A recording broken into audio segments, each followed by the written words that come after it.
அருட்பெருஞ்ஜோதி அருட்பெருஞ்ஜோதி தனிப்பெருங்கருணை அருட்பெருஞ்ஜோதி. இங்கித மாலையில 89வது பாடலையும் அதோட விளக்கத்தையும் பார்க்க போறோம். இங்கித மாலை என்பது பக்குவப்பட்ட தலைவர் அருட்பெருஞ்ஜோதி ஆண்டவர். இவங்க 2 பேருக்கும் நடக்கிற கான்வர்சேஷன்ஸ், உரையாடல், கேள்விகளும் தலைவி கேட்கவும் பதில் ஆண்டவர் தரவும், இது எல்லாமே ஒரு நிகழ்ச்சிகள் மாதிரி பேசிக்கிற மாதிரி எல்லாம் இருந்தாலும், இது உண்மையிலேயே ராமலிங்க சுவாமிகள் திருவள்ளுவப்பிரகாச வள்ளலார் இயற்றியதன் நோக்கம் அந்த உரையாடலின் மூலமாக, கேள்வி பதில்கள் மூலமாக மனமாகிய தோழிக்கு தெளிவுபடுத்தணும். தோழி ஆகிய மனம் தெளிவு பெறும்போதுதான் கீழ்நிலையில இருக்கிற மனசு மேல்நிலையை நாட முடியும். அந்த தெளிவு ரொம்ப ரொம்ப முக்கியம். அந்த தெளிவை கொடுப்பதற்காக தான் சுவாமிகள் நம்ம உயர்ந்த ரகசியங்கள்லாம் இந்த பாடல்ல ராமலிங்க சுவாமிகள் இயற்றியிருக்காங்க. அதற்கு அவர் அருளாலே இயற்றினார்.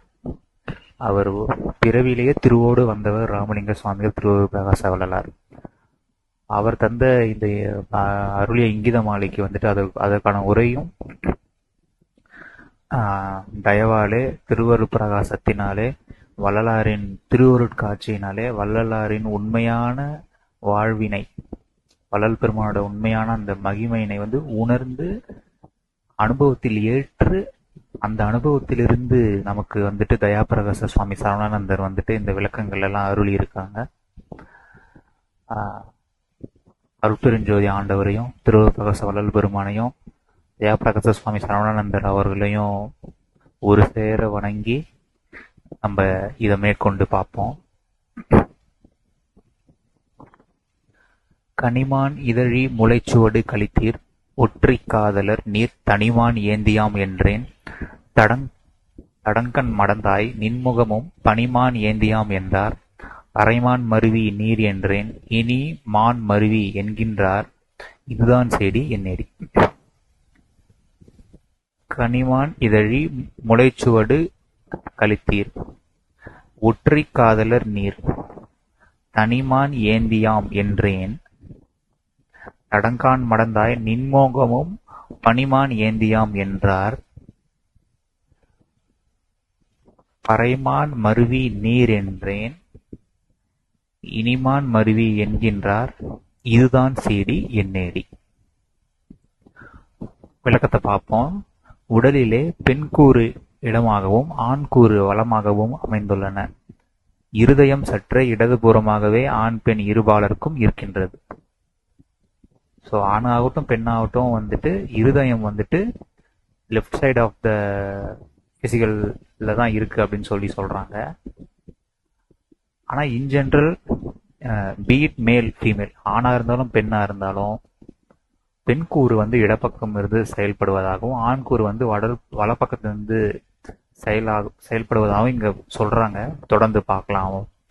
இவர்களின் முகமுக கூட்டால் இருவர் இதயமும் இணைகின்ற போது இட இதயம் பெண் கூறாகவும் வல இதயம் ஆண் கூறாகவும் கூடியதாய் ஒன்று விளங்கும்.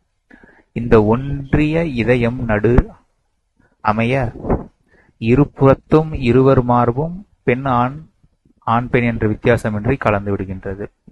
இப்படி ஒன்றான அகநிலையே ஆண் என்றும் பெண் என்றும் பிரித்தறியா ஆன்ம ஜோதியாய் மேல்நிலையில் திகழ்கின்றது. இந்த ஆன்மாவே சிவலிங்க வடிவமாம்.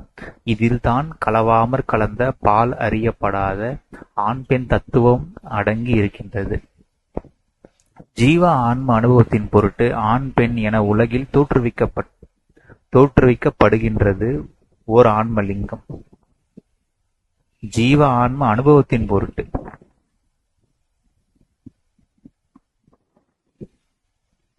ஓர் ஆன்மலிங்கம்.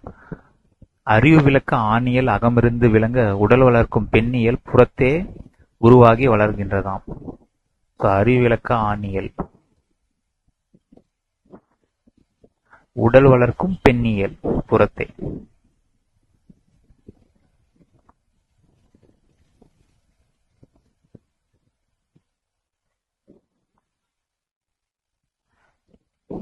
இவ்வுடல் வளர்க்கும் பொருட்டே பெண் உருவில் இரு மார்பகம் பால் கொண்டு திகழ்வன. ஆனால் ஆண் உருவில் இம்மார்பகம் வெற்று தோற்ற மாத்திரம்தான் உள்ளனவாம்.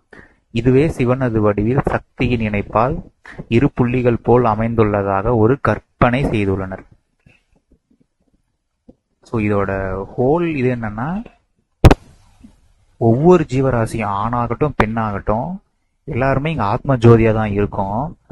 ஒன்றாகிய ஆண்டவர் தான் அந்தந்த ஆத்ம ஜோதியாய் விளங்கி சிறு சிறு அனுபவங்களை வந்துட்டு அந்த ஆத்மாவுக்கு கொடுத்து மேநிலையில ஒவ்வொரு பிறவியா கூட்டு வந்துட்டு மனுஷ பிறவியிலையும் பல அனுபவங்கள் கடந்து வந்ததுக்கு அப்புறமா ஞானத்தை, உண்மையான ஆன்ம ஞானத்தை நோக்கி அந்த அனுபவத்தை கொடுத்து அவரும் நாமும் பிரிவில்லாம தான் இருக்கோன்றத நமக்கு மெய்யாக புரிய வச்சு உணர வச்சு அந்த உணர்வு நிலையிலிருந்து தயவு பெருக வாழ்ந்து அந்த சச்சிதானந்த அனுபவத்திலே என்றும் இருக்க வேண்டிதான் இந்த பிரபஞ்ச படைப்பு வந்துட்டு விடாம நடந்துகிட்டே இருக்கு. ஓகே, இப்போ இதுல என்னன்னா, இப்படி இருக்கும்போது ஒரு பக்கம் இன்டலெக்ட் அப்படின்னு சொல்லுவாங்க, அறிவு. அந்த அறிவுங்கிறது வந்து அகத்துல இருந்து செயல்படுறது, அது வந்துட்டு ஆண் அம்சமாக்கும். இந்த உடல் வளர்க்கணும், போஷாக்கு, இந்த எக்ஸ்டர்னலா இந்த ஒரு குழந்தைய பத்திரமா பாத்துக்கிறதுன்றத விட நம் கடவுள் வந்து நம்ம எல்லாரும் ஒரு குழந்தையா இருக்கும். ஸோ அவர் வந்துட்டு 2 ஜாப் இருக்கு. நமக்கு அறிவு கொடுக்கறது அப்பாவோட வேலையும் பார்க்கணும், நம்மள ஒழுங்கா பாத்துக்கிற அம்மாவோட வேலையும் பார்க்கணும். ஸோ அது ரெண்டுமே நமக்குள்ளே நடந்துகிட்டே இருக்கு. ஸோ இந்த ஒரு ப்ராசஸை நமக்கு சொல்றதுக்காக தான் நமக்கு வந்து இந்த அர்த்தநாதீஸ்வரர் எக்ஸாம்பிள் எல்லாமே இருக்கும். அதாவது ஆணாகட்டும் பெண்ணாகட்டும் இருவருக்குள்ளுமே இரு தன்மையும் உண்டு. ஏன்னா நம்ம பெண்ணுன்னு சொல்ல போறவங்களும் இருந்தாலும் சரி, ஆண்னு சொல்ல போறவங்களா இருந்தாலும் சரி, எல்லோருக்குமே அறிவு விளக்கமாகிய ஆண் அம்சமாக இங்க சொல்லப்பட்டிருக்கு, அகம் இருந்து விளங்குது. பெண்களுக்கும் அறிவு இருக்கு, ஆண்களுக்கும் வந்துட்டு உடல் வந்துட்டு புறத்துல வளர்ந்துக்கிட்டு நம்ம அந்த வச்சுக்கிறதுக்கு தேவையான சக்தி இயங்கிட்டே தான் இருக்கு நமக்குள்ள இருந்து. ஸோ அதுதான் வந்துட்டு இங்க இதில் நம்ம புரிஞ்சுக்கணும். இது ரெண்டுமே பேலன்ஸ் ஆகணும். பேலன்ஸ் ஆகி நமக்கு பேலன்ஸ் ஆகி டிவைன் ப்ராசஸ் என்னன்ற அந்த சத்விசாரத்துக்குள்ள இருக்கும்போது இந்த உலகம் ஏன் இப்படி செயல்பட்டுக்கிட்டு இருக்கு, நான் எங்கிருந்து வந்தேன், நான் யாரு, இப்போ நான் பிறந்தேன்னு சொல்றேன், நான் பிறக்கிறதுக்கு முன்னாடி எங்க இருந்தேன், இது போல பல கேள்விகள். இந்த கேள்விகள் எல்லாமே நம்ம கேட்டுக்கொண்டே வர வர வர மேநிலையில சத்விசாரத்தினாலே நாம் வந்துட்டு நாம் யார், கடவுள் யார் என்று நாம் கேட்க கேட்க ஆண்டவர் அருளாலே நமக்கு வந்துட்டு சத்விசாரம் செய்யும் போது, தயவுடன் கூடி சத்விசாரம் செய்யும் போது நம்மை வந்துட்டு நாம் எங்கே இருக்கிறோம் அப்படின்றத வந்துட்டு அவருடைய அருள் இருந்தாதான் நமக்கு அது உணர்த்துவாரு. அந்த அருளை பெறுவதற்காக நம்ம தயவோட வந்து சத்விசாரம் செஞ்சுக்கிட்டே இருக்கோம். அப்படி செய்யும் போதுதான் இந்த ஆத்மா தான் சிவலிங்கமா இருக்குன்றது நமக்கு தெரிய வரும். இதில் இந்த ஒரு சில பேராகிராஃப்ல நம்ம என்ன தெரிஞ்சுக்கலாம்னா, நம்ம பார்க்குற எந்த ஜீவராசி ஆகட்டும் 2 ப்ராசஸ் நடக்குது. அகமிருந்து அறிவு வளர்ச்சி ஏற்பட்டுட்டே இருக்கணும், அறிவு அனுபவம். அதற்கேற்றபடியான புறத்திலே தேகம், சூழ்நிலை, உலகம் இதெல்லாமே செயல்பட்டாகணும். ஸோ அகவிளைவு, புற விளைவு இது ரெண்டுமே செயல்பட்டுக்கிட்டே இருக்கு. எதுக்குன்னா நமக்கு வந்துட்டு எல்லாம் உள்ள ஆண்டவரே வந்துட்டு முத்தேக சித்தி அனுபவத்தை மனிதனாக இருந்து ஏற்று என்றென்று சச்சிதானந்த மயமாய் அவரே இவராய் இருந்து விளங்குவது போல விளங்குவதாக இருப்பதற்கான நோக்கிதான் இதெல்லாம் நடந்துகிட்டு இருக்கு. ஸோ அந்த ஒரு ப்ராசஸ் புரிஞ்சுக்கிறதுக்காக தான் நமக்கு வந்துட்டு இந்த மாதிரியான ஒரு உருவங்கள்லாம் நமக்கு வந்துட்டு கொடுத்துருக்காங்க. அதனால சிவனும் சக்தியும், அதாவது அந்த டுயாலிட்டி வந்துட்டு இருந்துகிட்டே இருக்கு. ஆனா அந்த டுயாலிட்டியுமே வந்துட்டு ஒன்னஸோட ஒரு ப்ராசஸ் தான். அதை நம்ம புரிஞ்சுக்கணும். அதாவது இருமை தத்துவம் நம்ம சொல்றது வந்துட்டு ஒருமையா இருக்கிற ஆண்டவரே தான் அகமும் புறமும் சூழ்ந்து ஒன்றாகி ஆண்டவர் தான் அகமும் புறமும் சூழ்ந்து அகவிளைவையும் புறவிளையும் கொடுத்துக்கிட்டே இருக்காரு அப்படிங்கறத தெரிஞ்சுக்கிட்டு சக்திசாரத்தை இது பண்ணிக்குவோம். வாங்க தொடர்ந்து இந்த விளக்கங்களை பார்ப்போம். கனிமான் இதழி முளைச்சுவடு என்பதன் விளக்கம். கனிமான் கோவைப்பழம் போன்ற நிறமுடைய இதழி உதட்டினை உடையாள் உமாதேவி என்பர். இச்செவ்விழதும் திறந்தால் தெரியும் வெண்பல்லும் ஜோதியும் அருளுமாக பெண் ஆண் இயல்பினதாக உள்ளனவாம். ஸோ செவ்விதழ் வந்துட்டு பெண்கூறாகவும் பல் வந்துட்டு ஜோதி அருளாகவும் ஆண் இயல்பனாகவும் இருக்குன்றத சொல்றாங்க. அதே போல சிவன் ஐயாவோட அந்த உருவகத்தோட தோற்றத்திலையும் பாத்தீங்கன்னா மார்பக தோற்றம் இருக்கு. ஆனால் அவர் வந்துட்டு எப்படி சொல்றது, ஆண்கள் யாரும் வந்துட்டு பெற்ற குழந்தை பெற்றெடுவதற்கு வந்துட்டு பால் கொடுக்கறது, ஆனா அவர்களுக்கும் அந்த மாதிரியான தோற்றம் வந்துட்டு இருக்கு. இப்படியான தோற்றத்தோடு கலந்து விளங்குகின்றார் நம்ம ஆன்மபதியாம் ஒற்றை காதலர். ஸோ இந்த மாதிரியான எக்ஸாம்பிள்ஸ் நமக்கு என்ன இதுல இருந்து நம்ம என்ன புரிஞ்சுக்கலாம்னா, ஸோ வந்துட்டு தாய் வந்துட்டு சிரிக்கும்போது அவங்களோட இதழ், அதாவது லிப்ஸ் அப்படின்னு சொல்றது வந்துட்டு அது வந்துட்டு பெண் கூறாகவும், பல் தெரிகிறது வந்துட்டு பல் என்பது ஆத்மா, அந்த ஆணை குறிக்குவதாகவும் இருக்கு. ஸோ இது வந்துட்டு ஒரு வகையான ஒரு கம்பேரிசன், அந்த டூயல் ப்ராசஸ் அகமும் புறமும் நடந்துகிட்டே இருக்கின்றது. அதே போல சிவன் ஐயாவோட தோற்றத்துலையுமே பார்த்தீங்கன்னா மார்பகம் இருக்கு, ஆனா அது வந்துட்டு ஒரு பொய்யான மார்பக தோற்றம் தான், அதுக்குன்னு ஒரு ரியல் பர்பஸ் வந்துட்டு இல்லை. ஆனாலும் இதெல்லாம் நமக்கு இந்த ஒரு இதெல்லாம் நமக்கு கொடுத்துருக்காங்கன்னா, நாம் வந்துட்டு இந்த ஒரே ஆண்டவரோட செயல் வந்துட்டு எப்படியெல்லாம் செயல்பட்டு கொண்டிருக்கிறதுன்றது வந்துட்டு அவங்க புரிய வைக்கிறதுக்காக தான் அதை வந்து வச்சிருக்காங்க. இப்படியான தோற்றத்தோடு கலந்து இலங்குகின்றார் நம்ம ஆன்மபதியாம் ஒற்றை காதலர். நீர் தனிமான் ஏந்தியாம் என்கின்றார் தலைவி. சுத்த மனத்தையே அருள்ஒளி வண்ணமாக கொண்டு மான் என கையில் ஏந்தி கொண்டுள்ளாராம்.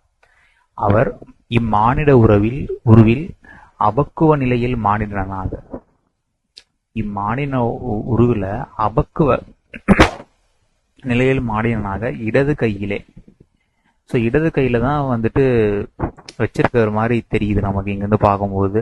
ஏன்னா இவர் வந்து ஒரு ஐயா சுவாமிகள் வந்துட்டு ஒரு உருவகமா கொடுத்துருக்காங்க, ஆண்டவரோட சின்ன உருவகமா. அது வந்துட்டு லெஃப்ட் ஹேண்ட்ல வந்துட்டு இடது கையில வந்துட்டு இந்த மான் வந்துட்டு வச்சிருக்கிற மாதிரி நம்ம ஒரு இதுவை பார்க்குறோம். ஸோ அபக்கோ நிலையில வந்துட்டு ஒன்றாகி ஆண்டவரே வந்துட்டு இங்க வந்துட்டு இந்த இடது கையில மான் ஏந்திருக்குமா சொல்லலாம். ஆனா மேல்நிலை அனுபவத்தில் சிவானுபவத்தில் இடம் வளமாக தோன்றும், ஆகையால் வலங்கை மான் என விளங்குவதாம். ஸோ இந்த மேல்நிலையில சிவானத்துல இடம் வளமாக தோன்றும் அப்படிங்கிறது வந்துட்டு என்னன்றது அனுபவத்தால் தான் தெரியும். ஆனா இப்படி இருக்குன்றத சுவாமிகள் சொல்றாங்க. இதுல இருந்து நம்ம என்ன புரிஞ்சுக்கலாம்னா, ஸோ ஒன்றாகி ஆண்டவரை தான் எல்லாவுமா எதுவுமா எவருமா இருக்காரு. அபக்குவத்துல இருக்கும்போது வந்துட்டு, அதாவது ஒன்றாகி ஆண்டவரே அகத்துல எப்போதுமே வந்துட்டு பூரண அறிவோட தான் இருக்காரு. அதை இந்த ஆத்மா பெறுவதற்காக அவரே இது மாதிரியான ஒரு தோற்றத்தோடு புறத்துல வந்து இளங்குறாரு. அப்படி இருக்கும்போது அபக்குவ நிலையில வந்துட்டு இடது கையில வந்துட்டு சுத்தமான, அதாவது அசுத்தமா இருக்கும்போது இடப்பக்கமாகவும், சிவானுபவம் உண்மையான ஆத்ம ஞானத்தோடு தயவு செயலும் இடையறாது ஆண்டவருடைய ஐந்தொழில் காரியப்படி ஒரு ஆத்மாவிலிருந்து நிகழும் அந்த ஒரு அனுபவத்தை பெற்றுக் கொள்ளும் போது இடம் வளமாக தோன்றும். ஆகையால் வளங்கண் மானாக விளங்கலாம். தலைவியின் முகம் குளிர்ந்த மதி போன்று இருத்தலானும் அம்மதியில் மான் ஒன்று இருப்பது போல் தோற்றலாலும் தடங்கன் மடவாய் நின்முகமும் பனிமான் ஏந்தியாம் என்று தலைவர் குறிப்பிட்டார். தலைவி வந்துட்டு இன்னும் வந்துட்டு பக்குவப்படாத போது வந்துட்டு அவங்களோட ஃபேஸ்ல வந்துட்டு எல்லா பக்கமும் வந்துட்டு இந்த புற விஷயத்திலேயே ஆராய்ச்சி பண்ற அந்த ஒரு கண் பார்வை இருக்கு அப்படிங்கறதான் சொல்றாங்க. அகன்ற பராக்கில் இருக்கும் கண்ணும் மானா மயக்குணர்வுடைய மதிவதனமும் தலைவிக்கு இருப்பனவே. பரம்பொருள் தன் சக்தியாம் பறையோடு உடனாய் இருப்பது காரணமாய் பெருமை கொண்டு திகழ்வதாம். அதாவது பரம்பொருள் வந்து பராசக்தியை கொண்டு செயல்படுத்துறாங்க. ஸோ நிலையான சத்து பொருளாகவும் இருக்காங்க, செயலாக பராசக்தியின் செயலாக நம்ம எல்லாமே அண்டமெல்லாம் செயல் நடக்கிறத நம்ம பார்க்குறோம். இப்போ நம்ம பேசுறது கேட்கறது, இப்போ நான் பேசிட்டு இருக்கிறது எல்லாமே வந்துட்டு அவர் சக்தியை கொடுக்குறாரு, ஏகதேசமா கொஞ்சமா கொடுத்துருக்காரு, நம்ம வச்சு நான் பேசிக்கிட்டு இருக்கோம், நம்ம எல்லாம் வச்சுதான் நடக்கிறோம். ஸோ அப்படி அண்டமெல்லாம் இயக்குகின்ற அந்த பறை சக்தி பராசக்தி, அதுதான் பறைமான் மருவி நீர் அப்படின்னு சொல்லி தலைவி சொல்றாங்க. பறையாம் சிறந்த அருட்சக்தியால் தான் மான் பெருமையை மருவி உள்ளாராம். ஸோ அவரோட மானுங்கிறது வந்துட்டு இங்க வந்துட்டு மனசுன்னு சொல்லலாம், மானுங்கிறது மயக்கம்னு சொல்லலாம், மானுங்கிறது இங்க பெருமையுடைய ஒரு விஷயமாவும் இங்க குறிப்பிட்டுறாங்க. தமிழ்ல வந்துட்டு இந்த ஒரு சொல் வந்துட்டு ஒவ்வொரு இடத்துல ஒரு அர்த்தத்தோட கொண்டு விளங்குது. இந்த ஆன்ம தலைவியோ இனி மான் மருவியாக திகழப் போகின்றாளாம். ஆம், இப்போது அபக்குவசத்தாலேயும் மான் மயக்கம் மருவியாக உள்ளாள். மயக்கத்தோட அபக்குவத்தினால மயக்கத்தை கலந்திருக்கிற மாதிரி தெரியுது. ஆனா இனி அருட்பக்குவ வசத்தாலேயே மான் பெருமை மருவியாகி போகின்றதும் உண்மையாம். இனி இவ்வான்மாவுக்கு திருவருள் நிறைய போகின்றதும் பெருமான் பெருமை சேரப்போகின்றதும் இவ்விங்கிதத்தால் உணர்த்தப் பெறுகின்றோம்.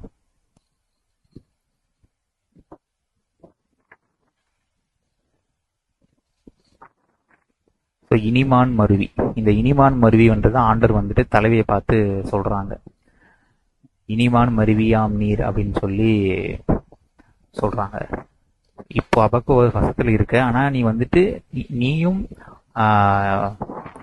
இந்த ஆன்மாவுக்கு திருவுருள் நிறைய போகும்போது பெருமையுடைய சச்சிதானந்த இன்பத்தை நீயும் பெறப்போகின்றாய் அப்படிங்கறது வந்துட்டு இந்த இங்கிதமாலை மூலமா உணர்த்துறாங்க. அதாவது நம் முறைப்படி இந்த உலகம் ஏன் இயங்கிட்டு இருக்கு, நாம் எங்கிருந்து வந்தோம், அகமும் புறமும் என்னெல்லாம் நடந்துகிட்டு இருக்குன்னு கேள்விகளும் பதில்களும் மூலமாக சக்தி சாரணை செய்து கொண்டோம். பரோபகாரத்தால அறிவு விளக்கப்பணி உயிர் விளக்கப்பணி தொடர்ந்து செய்துக்கிட்டே வரும்போது நாம் இந்த இருமையிலிருந்து நல்லது கெட்டது ஆண் பெண் இதெல்லாமே வந்துட்டு நம்ம டியூவலாவே பார்த்து பழகிறோம்.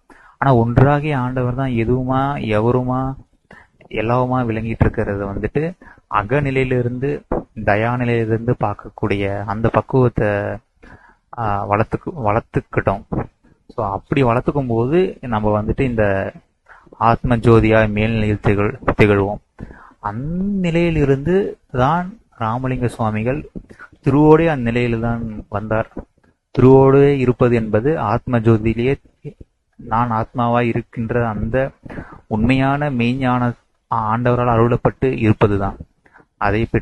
அதை திருவிலே கருவிலே திருவோடு பெற்றவர் ராமலிங்க சுவாமி. அந்நிலையில இருந்துதான் தயவு பெருக பெருக வாழ்ந்தார். ஜீவகாருண்யம் உயிரிழக்கமே இரக்கம் நீங்க உயிரும் நீங்கும் அப்படின்ற அந்த ஒரு உண்மையான இரக்கமெல்லாம் அந்நிலிருந்து இருக்கும்போது தான் நமக்கு வந்துட்டே இருப்போம். அதை நாம் பெறுவதற்கு சத்விசாரமும் பரோபகாரமும் இடைவிடாது செய்வோம். ஸோ அறிவு விளக்கப்பணி உயிர் விளக்கப்பணி செஞ்சுக்கிட்டே இருக்கணும். இப்படி செஞ்சு சத்விசாரம் செஞ்சு நாம் வந்துட்டு அகநிலையில நாம் ஆண் பெண் என்று தாண்டி ஆத்மலிங்கமாய் விளங்கி கொண்டிருக்கின்ற உண்மையான ஞானத்தை பெற்றுக்கொண்டு அதை நோக்கி போகணும். ஸோ இதெல்லாமே நம்ம இந்த பாட்டுல இருந்து எடுத்துப்போம். இனி ஆன்மாவுக்கு திருவுருள் நிறைய போகின்றதும் பெருமை சேரப்போகின்றதும் அப்படின்றது வந்துட்டு ஸோ இது வள்ளலார் ஐயா தான் நமக்கு இதை படிக்க வச்சிருக்காங்க. வள்ளல் பெருமான் தான் நமக்கு இதை படிக்க வச்சிருக்காங்க. தயாபிரகாச சுவாமி சரவணனந்தரோட விளக்கங்கள் நமக்கு இன்னைக்கு கிடைச்சிருக்கு. திருதேக சக்தியை பெற்றுக்கொண்ட மகான் அவரோட விளக்கம் நமக்கு வந்துட்டு கிடைச்சிருக்கு. ஸோ இதெல்லாம் எதை உணர்த்துதுன்னா நமக்குமே கூட இதெல்லாத்துக்குமே வரப்போகிற காலம் வந்துருச்சு. நாம் இனிமேலும் இந்த உலகத்தை பத்தியே கவலைப்பட்டுக்கிட்டோ இல்லை கோபப்பட்டுக்கிட்டோ இல்லாம நாம வந்துட்டு சக்திசாரம் பரோபகாரத்தை முழு மூச்சாக கண்ணாக கொண்டு செயல்படுவோம். அப்படி செயல்படுவதற்கு உண்டான உண்மையான ஆற்றலையும் தெளிவையும் எல்லாம் அல்ல அருட்பெருஞ்சோதி ஜோதி நடராஜபதி ஐயா தான் சுவாமிகள், ஆண்டவர், இறைவன், என்ன பேரோ, ஸோ ஃப்ரெண்டு எல்லாமே அவர் தான். ஸோ அவர் தான் நமக்கு தரணும். நம்மை ஜெயிக்க வைக்கிறதும் அவரோட பொறுப்பு தான்றதோட அவர் எல்லாமே அவருடைய திருப்பாதத்திலேயே சமர்ப்பணம் செஞ்சுட்டு இதோட நம்ம இதை முடிச்சுக்கலாம். அருட்பெருஞ்சோதி அருட்பெருஞ்சோதி தனிப்பெரும் கருணை அருட்பெருஞ்சோதி. வள்ளல் மலரடி வாழ்க வாழ்க.